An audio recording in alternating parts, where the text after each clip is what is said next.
തെരഞ്ഞെടുപ്പ് പരാജയത്തിന് പിന്നാലെ ഗുരുതര ആരോപണങ്ങളും വിമർശനങ്ങളുമായി നേമം ഏരിയ കമ്മിറ്റി. എം.വി. ഗോവിന്ദൻ മാധ്യമങ്ങൾക്ക് മുന്നിൽ കുരച്ചു ചാടുന്ന നായയായി മാറിയെന്ന് ഏരിയ കമ്മിറ്റി യോഗത്തിൽ വിമർശനമുയർന്നു. ഈ പാർട്ടിയെ നശിപ്പിച്ച ഗോവിന്ദനോട് പ്രവർത്തകർ പൊറുക്കില്ല. പിണറായി വിജയൻ മാൻഡ്രേക്കാണെന്നും ബി.ജെ.പി. നേതാക്കളിൽ നിന്ന് പണം കൈപ്പറ്റിയതാണ് നേമത്തെ തോൽവിക്ക് കാരണമെന്നും എം.വി. ജയരാജൻ പങ്കെടുത്ത യോഗത്തിൽ നേതാക്കൾ വിമർശിച്ചു.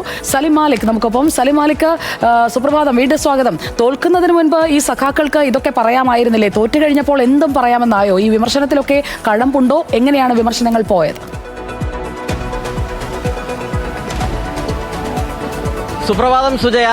തോൽവിക്ക് ശേഷം വിമർശനങ്ങൾ സ്വാഭാവികമാണ്. സംസ്ഥാനത്തുടനീളമുള്ള ജില്ലാ കമ്മിറ്റികളിലും ഏരിയ കമ്മിറ്റികളിലുമൊക്കെ രൂക്ഷ വിമർശനമാണ് പാർട്ടി നേതാക്കൾ നേരിട്ടത്, പ്രത്യേകിച്ചും പിണറായി വിജയനും എം.വി. ഗോവിന്ദനും.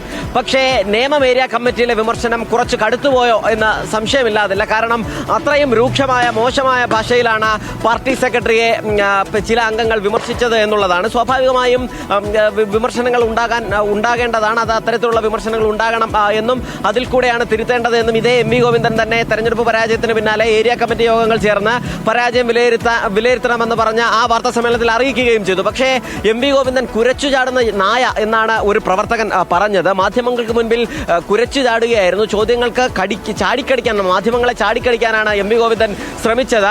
എം.വി. ഗോവിന്ദൻ കടിക്കുമോ എന്ന് വോട്ടർമാർ നേരിട്ട് ചോദിച്ചുവെന്നും ഒരു ഏരിയ കമ്മിറ്റി അംഗം പറഞ്ഞു. മാത്രമല്ല, ഗോവിന്ദന് ഇരിക്കുന്ന കസേരയുടെ വലുപ്പം അറിയില്ല, പാർട്ടിയെ നശിപ്പിച്ച ഗോവിന്ദനോട് പ്രവർത്തകർ പൊറുക്കില്ല എന്നും വിമർശനമുയർന്നു. ഭാര്യയ്ക്ക് സീറ്റ് ഉറപ്പിച്ച ശേഷമാണ് ഗോവിന്ദൻ ഗിരിപ്രഭാഷണം നടത്തിയത് എന്ന് പറയുന്നു.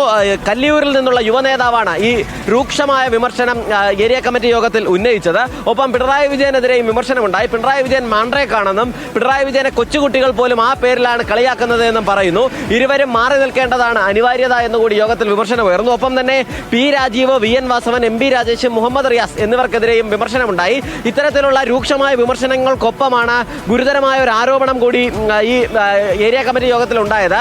ചില CPIM നേതാക്കൾ ബി.ജെ.പിയിൽ നിന്ന് പണം വാങ്ങി വോട്ട് അട്ടിമറിച്ചു എന്നാണ് പറയുന്നത്. അതിന്റെ തെളിവ് തന്റെ പക്കലുണ്ട്. പാർട്ടി അന്വേഷണ കമ്മീഷനെ നിയോഗിക്കുകയാണെങ്കിൽ പൂർണ്ണമായ തെളിവ് പുറത്തുവിടാമെന്നും ഒരംഗം പറഞ്ഞു. എം.വി. ജയരാജൻ കൂടി നേരിട്ട് പങ്കെടുത്ത ഏരിയ കമ്മിറ്റി യോഗത്തിലാണ് ഈ പരിധി വിട്ട വിമർശനവും ഗുരുതരമായ ആരോപണങ്ങളും ഉണ്ടായിരിക്കുന്നത്. സുജയ, ഇതിൽ വി ശിവൻകുട്ടിയുടെ നിലപാട് എന്തായിരുന്നു? തോറ്റത് അദ്ദേഹമാണല്ലോ.